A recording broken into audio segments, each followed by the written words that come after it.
Hello aspirants, कैसे हैं आप सभी लोग। चलिए स्टार्ट करते हैं आज का सेशन। देखते हैं आज कौन कौन सी इंपॉर्टेंट न्यूज है। तो पहली न्यूज कौन सी है? Nation pay tribute to Sardar Udham Singh on his birth anniversary. तो सरदार सिंह जी की बर्थ एनिवर्सरी पर उनको राष्ट्र ने श्रद्धांजलि अर्पित की है। तो जो हमारा स्वतंत्रता संग्राम रहा है, जो हमारा स्वतंत्रता संग्राम है, वो केवल आंदोलनों और कहानियों की आंदोलनों और सभाओं की कहानी नहीं है, बल्कि है उन लोगों के उन व्यक्तियों की अदम्य साहस, बलिदान और धैर्य की गाथा है, जिन्होंने अन्याय को सहने से मना किया, अन्याय के विरुद्ध आवाज उठाई। उन्हीं क्रांतिकारियों में से एक महान क्रांतिकारी हुए हैं सरदार उधम सिंह। चलिए देखते हैं इनके बारे में, इनका जन्म कहाँ हुआ है, कब हुआ है। तो सरदार उधम सिंह जी का जन्म 26 दिसंबर 1899 को शुनाम जगह है एक पंजाब में, वहां पर हुआ था। बचपन में ही इनके सर से इनके माता पिता का साया उठ गया था, तो इनका जीवन संघर्षमय रहा है। बचपन से ही इनका जीवन संघर्षमय रहा है और उन्हीं संघर्षों, उन्हीं घटनाओं के चलते इन्हें अन्याय के विरुद्ध, इनके मन में अन्याय के विरुद्ध चिंगारी जला दी कि ये अन्याय के विरुद्ध बोलना सीख गए, चिंगारी जला दी। इनकी लाइफ में, इनके जीवन में एक टर्निंग पॉइंट आता है। वो क्या है? 13 अप्रैल 1919। क्या है इनकी लाइफ का, जीवन का जो टर्निंग पॉइंट है वो कौन सा रहा है? 13 अप्रैल 1919 को रहा है, जिस दिन क्या हुआ था? जलियांवाला बाग हत्याकांड। जी हाँ, जलियांवाला बाग हत्याकांड को भारतीय इतिहास में का एक काला अध्याय कहा जाता है। क्यों? क्योंकि इस दिन जलियांवाला बाग एक जगह है, वहां पे लोग अपना सम्मेलन समिति कर रहे थे और ब्रिटिशर्स के एक ब्रिगेडियर थे, जनरल रेजिडेंट डायर, इनके द्वारा वहां पे निर्दोषों पर गोली चलाने की आदेश दे दिया गया था। तो काफी निर्दोष इसमें मारे गए थे, निहत्तों पर गोली चलवाई थी ब्रिटिशर्स के द्वारा और काफी लोगों की वहां पर निर्दोषों की जान गई थी। उस घटना का प्रत्यक्षदर्शी कौन बने थे? सरदार उधम सिंह उस घटना के प्रत्यक्षदर्शी बने थे। उन्होंने उसी दिन प्रण कर लिया था कि जो इस घटना के पीछे हैं या जिन्होंने इस घटना या इस अन्याय को किया है, उनके दोषियों को वो सजा दिलवा कर ही रहेंगे। इसी के चलते वो क्रांतिकारी गतिविधियों में संलग्न हो गए और 1924 में एक आंदोलन पार्टी थी, गदर पार्टी, उसके कांटेक्ट में आए। इस पार्टी को उन्होंने ज्वाइन किया। ये पार्टी क्या थी? गदर पार्टी। इसका नाम क्या था? गदर पार्टी थी। इसका काम क्या था? जो विदेशों में रह रहे भारतीय नागरिक थे, उनको ब्रिटिश शासन के विरुद्ध संगठित करने का काम था। ये क्या थी? क्रांतिकारी पार्टी थी, रिवॉल्यूशनरी पार्टी रही है।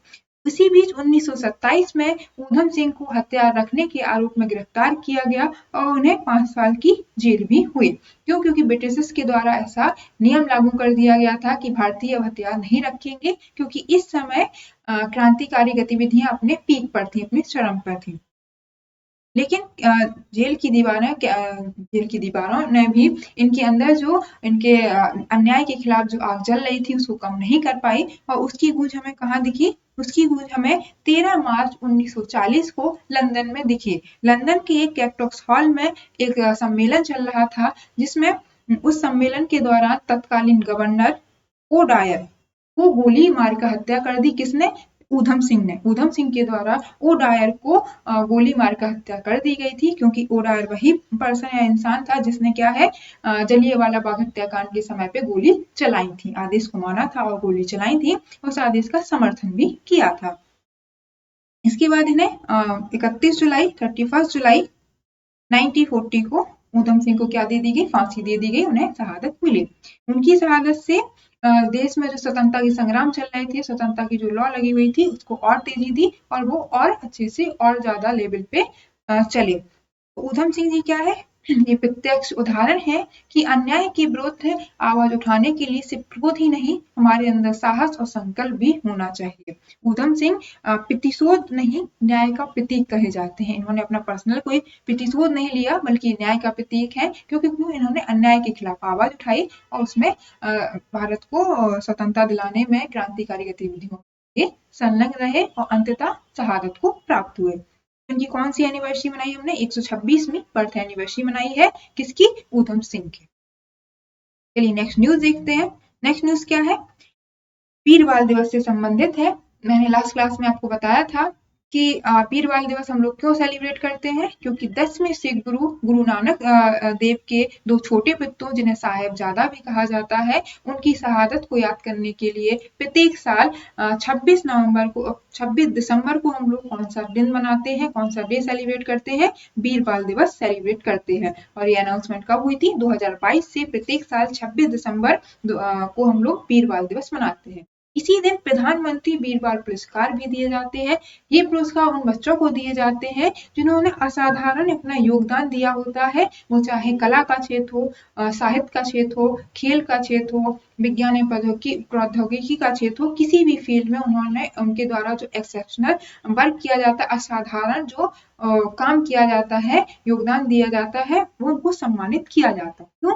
क्योंकि किसी भी देश का की पावर क्या है, अगर वो पावरफुल है मतलब किसी भी देश को अगर पावरफुल होना है तो उसका फ्यूचर स्ट्रांग होना चाहिए। और फ्यूचर किस पे डिपेंड करता है? फ्यूचर डिपेंड करता है उस देश के यूथ पर, उस देश के बच्चों पर। तो बच्चों की जो प्रतिभा है उसको उजागर करने के लिए, बच्चों को प्रोत्साहित करने के लिए भारत क्या करता है? प्रत्येक साल वीर बाल दिवस पर प्रधानमंत्री वीर बाल पुरस्कार प्रदान किए जाते हैं। ये इस सोच को दिखाता है। देखते हैं प्रेसिडेंट द्रौपदी मुर्मू ने कन्फर किया है, क्या किया है? प्रधानमंत्री राष्ट्रीय बाल पुरस्कार और ओकेजन और वीर बाल दिवस पे। कहाँ हुआ है ये? प्रधानमंत्री राष्ट्रपति बाल पुरस्कार दिए गए हैं, कहाँ दिए गए हैं? दिल्ली में दिए गए हैं और 20 बच्चों को दिए गए हैं उनके एक्सेप्शनल अचीवमेंट के लिए। वो किस फील्ड से रिलेटेड है? इन्वायरमेंट, कंजर्वेशन ऑफ इन्वायरमेंट हो गया, सोशल सर्विस हो गई, स्पोर्ट हो गया, art and culture, science and technology, इन सारे फील्ड, इन सारे क्षेत्रों से संबंधित है।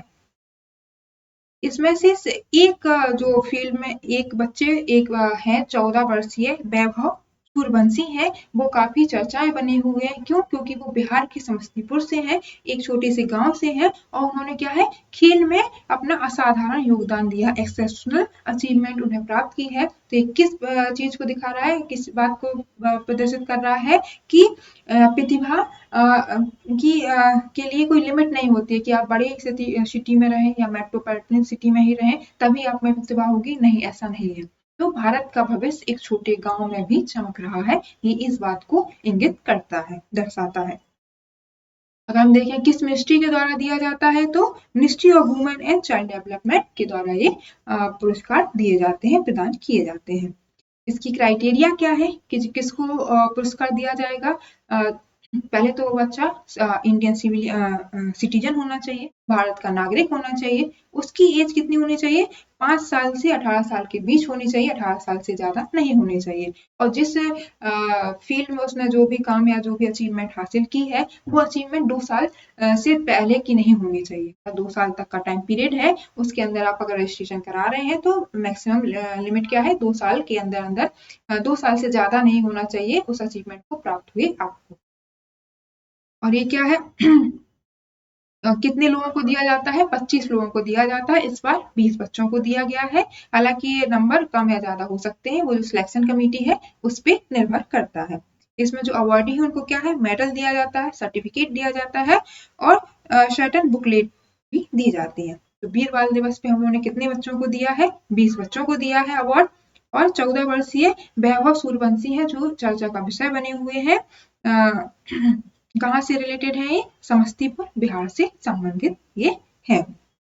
ये क्या दिखा रहा है कि हम भारत क्या है, प्रतिभाओं को प्रमोट करने के लिए पुरस्कार भी दे रहा है। सिर्फ एक पुरस्कार नहीं है, ये बच्चों में भावनाओं को क्या है, डेवलप कर रहा है कि हमें फील्ड में किसी भी फील्ड में हमें अच्छा योगदान करना है, हमें भारत का भविष्य का अच्छा निर्माण करना है, ये इस चीज को दिखा रहा है। तो प्रेसिडेंट द्रौपदी मुर्मू ने प्रधानमंत्री राष्ट्रीय बाल पुरस्कार दिए हैं किस ओकेजन पे? वीर बाल दिवस पे, जो कब सेलिब्रेट किया जाता है?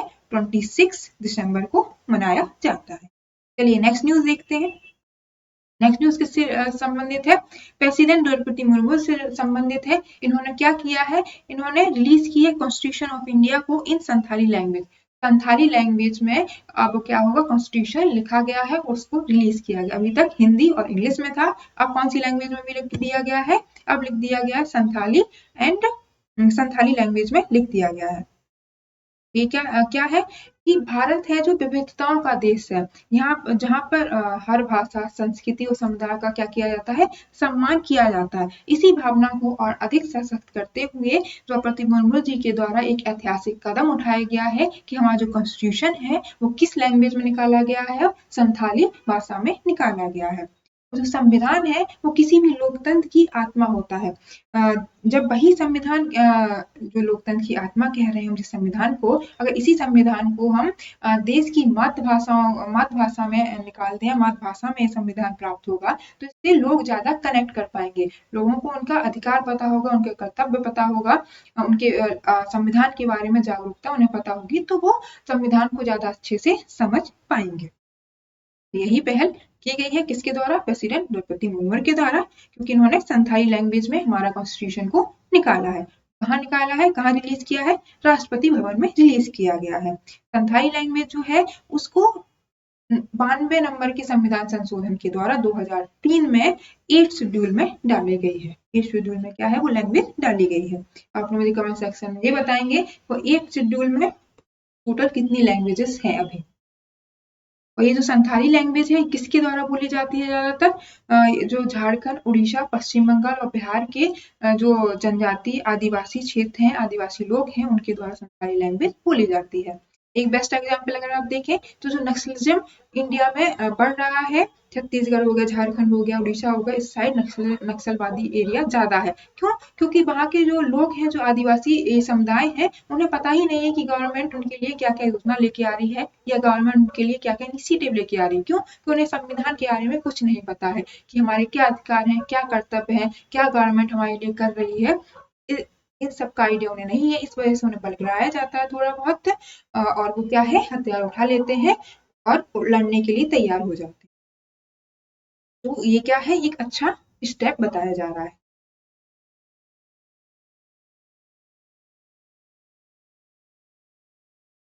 राष्ट्रपति द्रौपदी मुर्मू के द्वारा उठाया गया यह कदम उन लाखों लोगों के लिए प्रेरणा का विषय बना हुआ है, प्रेरणा का स्रोत बना हुआ है, जो संविधान को अपनी मातृभाषा में पढ़ सकेंगे और समझ सकेंगे। ये किस मोटो को पूरा कर रहा है, जो हमारा मोटो है कि सबका साथ, सबका विकास और सबका विश्वास। मोटो को, विचारधारा, इस भावना को एक वास्तविक रूप दे रहा है। क्या? जो प्रेसिडेंट द्रौपदी मुर्मू के द्वारा कॉन्स्टिट्यूशन को संथाली लैंग्वेज में रिलीज किया गया। चलिए नेक्स्ट न्यूज देखते हैं। नेक्स्ट न्यूज क्या है, प्रधानमंत्री ग्राम सड़क योजना है, इसने कंप्लीट कर लिए अपने 25 वर्ष। ये क्या है, रूरल कनेक्टिविटी के लिए। जो अटल बिहारी वाजपेयी जी थे, भारत रत्न श्रद्धेय पूर्व प्रधानमंत्री हमारे अटल बिहारी वाजपेयी जी थे, इनके द्वारा कहा गया था कि अगर भारत को डेवलप करना है, भारत को अगर ग्रोथ करनी है, तो हमें सबसे पहले सड़क का निर्माण करना होगा। क्यों? क्योंकि सड़क से हम गांव को कनेक्ट करेंगे, और जब तक हमारे गांव किसानों का कल्याण नहीं होगा, तब तक भारत का डेवलपमेंट नहीं हो पाएगा। ये क्या है, योजना थी, जो प्रधानमंत्री ग्राम सड़क योजना थी, इसके 25 साल पूरे हो गए हैं। यह जो योजना रही हमारी प्रधानमंत्री ग्राम सड़क योजना, इसने सिर्फ सड़कों से गांव को नहीं जोड़ा है, बल्कि ग्रामीण बुनियादी इंफ्रास्ट्रक्चर है उसको मजबूती प्रदान दी है। क्यों? क्योंकि इसने गांवों को किसी स्कूलों से जोड़ा, गांवों को बाजारों से जोड़ा, अस्पतालों से जोड़ा, कनेक्टिविटी को मजबूत किया इसने। तो क्या है, ग्रामीण विकास में महत्वपूर्ण योगदान दिया है किस योजना ने, प्रधानमंत्री ग्राम सड़क योजना ने। और ये क्या है, सेंट्रली स्पॉन्सर स्कीम थी, मतलब इसमें जो फंड जा रहा था वो सेंटर की साइड से दिया जा रहा था। लॉन्च कब किया गया था इसको, 25 दिसंबर 2000 में इसको लॉन्च किया गया था। लेके आई गई थी ये योजना, किस मिनिस्ट्री के द्वारा लेके आई गई थी, ministry of rural development, government of India के द्वारा ये स्कीम या योजना लेके आई गई थी। इसके ऐसा नहीं कि एक साथ ही हमने बिल्कुल कनेक्टिविटी कर दी, ये कई चरणों में हम लोगों ने धीरे धीरे स्टेप बाय स्टेप इसको 25 साल में पूरा किया है। तो जो इसका पहला चरण था, इसमें क्या कनेक्टिविटी की गई थी, कनेक्ट किए गए थे जितने भी आवास थे, जितने भी गांव थे, रूरल एरिया था, उसको सड़क से क्या किया गया था, कनेक्ट किया गया था। वो कच्ची पक्की जैसी बन पाई पहले फेज में, उस तरह से बना के हमने कनेक्ट किया। फिर दूसरा जो चरण हुआ, इसमें क्या किया हमने, अपग्रेडेशन और कंसोलिडेशन किया, मतलब जो सड़क बनी थी उसको और हमने मजबूत किया, उसका पुनरुद्धार किया, सुदृढ़ीकरण किया। ये जो तीसरी थी, इसमें हमने क्या किया है, मेजर रूरल को लिंक किया, किससे, मार्केट से, स्कूल से और हेल्थ फैसिलिटी से। जितने भी गांव की जो सड़कें थी उनको उन्होंने किससे कनेक्ट किया, जहाँ पे अच्छे स्कूल थे, वहाँ पे हेल्थ फैसिलिटी, अस्पताल थे, और बाजारों से कनेक्टिविटी बनाई।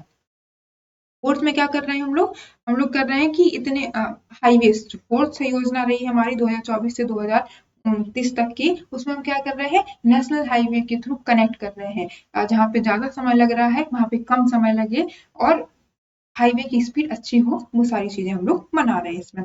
और इन सारी चीजों को मॉनिटर किसके द्वारा करते हैं कि जो भी हमने योजना बनाई है वो सही तरीके से काम कर रही है या नहीं कर रही है, कितने समय में कर पाएगी, जो निर्धारित समय है उस समय में वो योजना या वो हाईवे पूरा हो पाएगा या नहीं हो पाएगी। इसकी जांच के लिए e mark GPS based tracking system है हमारे पास, वो जियो टैग इंस्पेक्शन है, और real time monitoring and transparency, मतलब पारदर्शिता बनी रहे। ऐसा नहीं हो कि सड़क बनाने के लिए कहा है, अब सड़क बन गई और 10 दिन बाद ही अगर बारिश आई तो क्या हुआ, सड़क पूरी बह गई। क्यों? क्योंकि उसमें थर्ड क्वालिटी का मटेरियल यूज किया गया था। ऐसा ना हो, इस सब के लिए हम लोग क्या करते हैं, जीपीएस बेस्ड ट्रैकिंग सिस्टम है, ई मार्क है, इन सब का यूज करते हैं। तो क्या है, प्रधानमंत्री ग्राम सड़क योजना है, इसको 25 साल पूरे हो गए हैं। और क्यों लाई गई थी, ये लाई गई थी जो ग्रामीण रूरल एरिया है उसको सड़कों से कनेक्टिविटी कराना, क्योंकि पहले के समय में सड़कें बिल्कुल नहीं थी। कुछ ऐसे मौसम थे, जैसे बरसात है, उसमें कुछ गाँव की जमीनें या कुछ गाँव की जो कच्ची सड़क रहती थी बिल्कुल बह जाती थी, पानी भर जाता था, वहाँ चलना मुश्किल हो जाता था। तो क्या था ये, एक माइलस्टोन साबित हुआ था किसमें, इंडियन रूरल इंफ्रास्ट्रक्चर की जर्नी में, जब हम लोग ये योजना लेके आए और इस योजना का कार्यान्वयन हमने बहुत अच्छे से किया, क्योंकि हमने हर सीजन में गांव की कनेक्टिविटी किससे की, सड़कों से की, और सड़कों के थ्रू जो बुनियादी ढांचा या बुनियादी जरूरतें हैं, जैसे स्कूल हो गया, अस्पताल हो गए, बाजार हो गए, उनसे कनेक्टिविटी हमने बनाई, किसकी, गाँव की। तो 25 साल पूरे किसको हुए हैं, प्रधानमंत्री ग्राम सड़क योजना को हुए हैं। कब लॉन्च की गई थी, 25 दिसंबर 2000 को लॉन्च की गई थी। मिनिस्ट्री कौन थी, रूरल डेवलपमेंट मिनिस्ट्री थी। नेक्स्ट न्यूज अगर हम देखें तो नेक्स्ट न्यूज क्या है, तो अटल कैंटीन। अटल कैंटीन किसके द्वारा लॉन्च की गई है, दिल्ली गवर्नमेंट के द्वारा श्री अटल बिहारी वाजपेयी जी की बर्थ एनिवर्सरी पे उनको श्रद्धांजलि, सम्मान पूर्वक श्रद्धांजलि देने के लिए क्या किया गया है, अटल कैंटीन को लॉन्च किया गया। किसने किया है, दिल्ली गवर्नमेंट के द्वारा लॉन्च किया गया। अटल बिहारी वाजपेयी जी सिर्फ एक नेता नहीं थे, वो क्या हमारे लिए सिर्फ एक नेता नहीं रहे, एक राजनेता नहीं रहे हैं, वो क्या रहे हैं, वो रहे हैं सुशासन, संवेदनशील और जन कल्याणकारी विचारधारा की एक जीती जाती मिसाल भी रहे हैं। क्यों? क्योंकि उन्होंने कहा था कि किसी भी देश को या किसी भी देश के शासक जो है या शासन का क्या धर्म है, उनका धर्म है कि गरीब लोगों की उन्हें क्या करनी है, उत्थान करना, गरीब लोगों की मदद करना। ऐसा ही राष्ट्र वो बनाना चाह रहे थे जिसमें शासन क्या करे, गरीब लोगों की हेल्प करे, मदद करे। तो इसी पहल को मद्देनजर रखते हुए, जो उनकी अंत्योदय की योजना थी उसको ध्यान में रखते हुए, दिल्ली गवर्नमेंट ने क्या किया है, अटल कैंटीन अटल बिहारी वाजपेयी जी की बर्थ एनिवर्सरी पे ओपन की है। इस कैंटीन में क्या है देखते हैं। इस कैंटीन में मात्र 5 रुपए में जो मजदूर वर्ग, दिहाड़ी वाले लोग, मजदूर वर्ग, गरीब लोगों को पोषण वाला खाना दिया जाएगा। न्यूज देखते हैं पहले। Chief minister Rekha Gupta and union minister Manohar Lal. कौन है चीफ मिनिस्टर दिल्ली की, रेखा गुप्ता, और यूनियन मिनिस्टर मनोहर लाल के द्वारा अटल कैंटीन नेशन को दी गई है, नेशन की कैपिटल में खोली गई है। किसकी, 101वीं birth anniversary of former prime minister Atal Bihari Vajpayee ji की। इसमें क्या 5 रुपए में लोगों को क्या दिया जा रहा है, खाना दिया जा रहा है, क्योंकि महंगाई के दौर में जो गरीब तबके के लोग हैं, जो दिहाड़ी करते हैं, उनके लिए 2 वक्त का खाना जुटाना बहुत मुश्किल की बात है।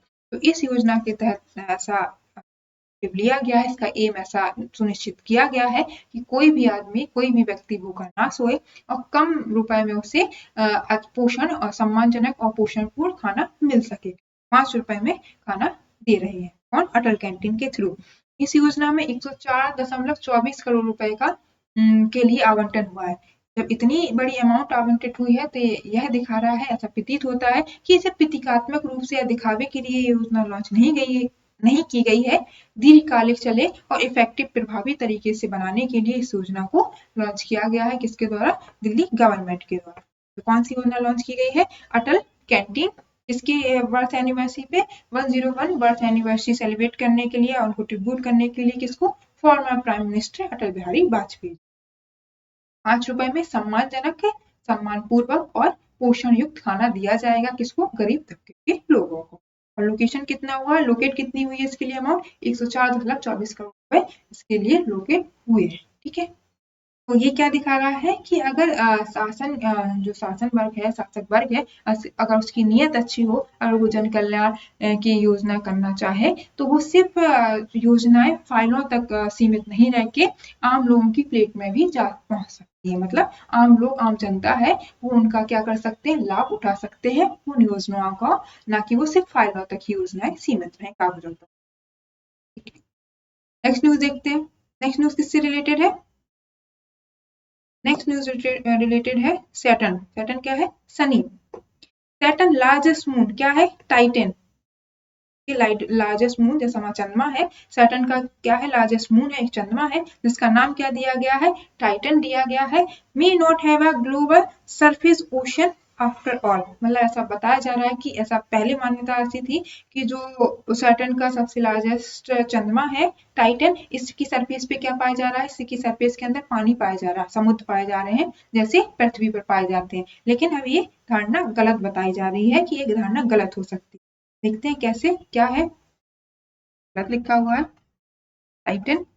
तो टाइटन क्या है, सैटर्न का एक लार्जेस्ट मून है।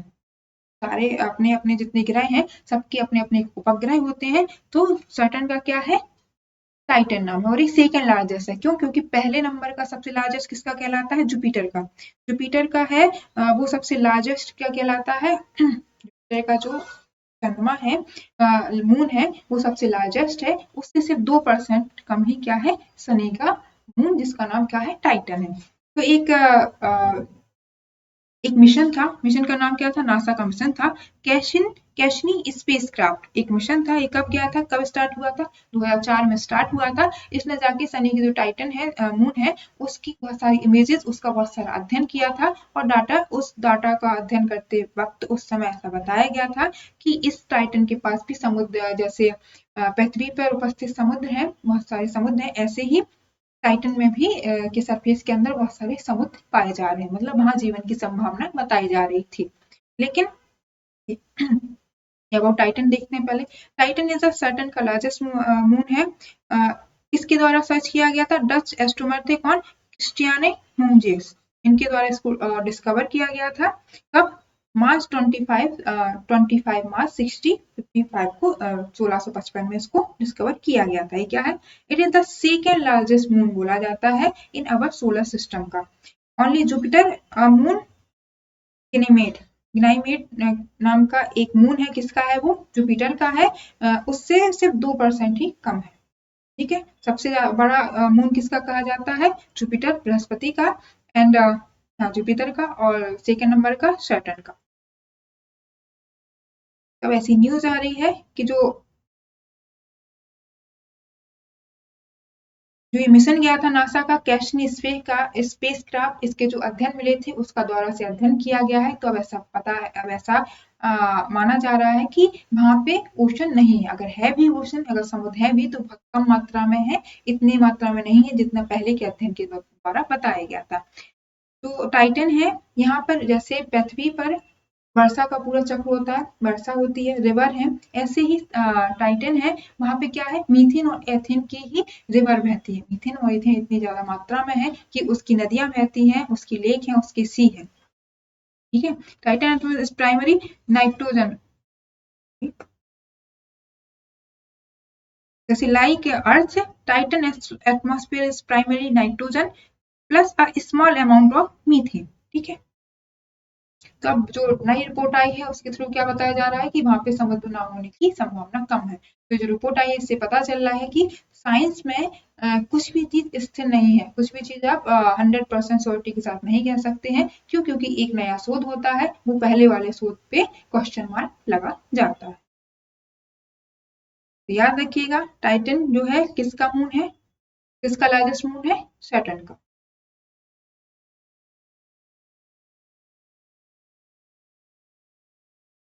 नेक्स्ट न्यूज देखते हैं, tsunami ready recognition programme है। ये एक सुनामी से रिलेटेड एक प्रोग्राम है जिसको लाया गया है और भारत जैसे देशों के लिए ये प्रोग्राम बहुत ही इम्पोर्टेंट महत्वपूर्ण साबित होगा। क्यों? क्योंकि भारत में तट रेखा ज्यादा है और तट रेखा के पास रहने वाले लोग जहाँ पे सुनामी अधिकतर आती रहती है तो वहाँ पे जान और माल की हानि बहुत ज्यादा होती है। तो ये जो प्रोग्राम आया है इसके थ्रू क्या कर रहा है इंडिया, इंडिया वो सुन है वो 100 सुनामी रेडी ब्लेजेस को बना रहा है। सुनामी से रेडी होने वाले ब्लेजेस को बना रहे हैं, मतलब जिसमें सुनामी अगर आ रही है तो बहुत कम खतरा हो। मतलब आपदा आ रही है, आपदा को आप नहीं रोक सकते हैं, लेकिन आपदा के आने से पहले आप इतनी तैयारी कर लें कि आपको नुकसान कब हो। अभी तक क्या होता था, आपदा आने के बाद प्रतिक्रिया दी जाती थी। अब क्या हो रहा है इस योजना के तहत, आपदा के आने से पहले हम लोग रेडी रख रहे हैं, हम लोग प्रतिक्रिया रेडी रख रहे हैं कि हमारा कम से कम नुकसान हो पाए। और ये जो प्रोग्राम है किसके सहयोग से मिलकर लॉन्च किया गया है, यूनेस्को के। यूनेस्को क्या है, इंटर गवर्नमेंटल ओशियोनोग्राफी कमीशन है, उसके द्वारा उसकी मदद से हमको लॉन्च किया है। इसका एम क्या है, it aim to build resilient community through awareness and preparedness strategy, मतलब कि लोगों में इसकी जानकारी बताई जाए कि अगर क्या मौसम है, कब सुनामी आ सकती है, उससे कितना लॉस हो सकता है हमको, इसके बारे में हम पहले से ही लोगों को जागरूक किया जाए जिससे वो अवेयरनेस रहे। जैसे उड़ीसा के तट पर चक्रवात बहुत ज्यादा आते थे, तो वहां की गवर्नमेंट ने क्या योजना लेके आई कि उन्होंने एरिया डिसाइड कर दिया कि तट से इतने किलोमीटर दूर तक ही के बाद से ही कुछ चीजें स्टार्ट होंगी और आवास के लिए इतनी दूरी डिसाइड की गई है कि इतनी दूरी के बाद ही आवास बनेंगे, घर बनेंगे। घर के लिए रूफ जो टिल्टेड थी उसका टिल्टेड फॉर्म भी बदला गया है कि इस तरह से बताइए, जैसे चक्रवात अगर आ रहा है, हवा का बहाव इधर से आ रहा है तो घर की छतें ना उड़े और कैजुअलिटी बहुत कम हो। और जैसे ही चक्रवात आने की कोई कंडीशन या सूचना मिलती है तो सायरन बजता है, उस सायरन से लोगों को एक जगह बताई गई है, जगह फिक्स की गई है, वहां पे लोग जाके पहुंच जाए, तो जिससे ह्यूमन कैजुअलिटी तो ना के बराबर हो गई है वहां पर उड़ीसा में। हाँ, थोड़ा बहुत इंफ्रास्ट्रक्चर से रिलेटेड थोड़ी बहुत कैजुअलिटी होती है, बट वो भी बहुत कम हो गई है। इसी तरह से ये है कि सुनामी से रिलेटेड जितनी भी कैजुअलिटी होती है उनको कम करने के लिए हम लोग ये सुनामी रेडी प्रोग्राम लेके आए हैं। इसमें क्या है, 12 इंडिकेटर रखे गए हैं, जो 12 इंडिकेटर किससे रिलेटेड है, असेसमेंट से, प्रिपेयरनेस से एंड रिस्पॉन्स से। इन 3 चीजों से रिलेटेड 12 असेसमेंट रखे गए हैं, इंडिकेटर रखे गए हैं। इन्हीं इंडिकेटर को जो फुलफिल करेगा उसी काम को हम लोग क्या बनाएंगे, सुनामी रेडी ब्लेजेस के लिए वो रिकॉग्नाइज किया जाएगा। ठीक है, और ये सुनामी रिकॉग्निशन जो मिल जाएगा जिस गांव को, उसको एवरी 4 ईयर में रीनेबल भी किया जाएगा। ऐसा नहीं को मिल गया तो वो लाइफ टाइम चलेगा, नहीं, 4 साल में रीनेबल भी उसको किया जाएगा। ठीक है,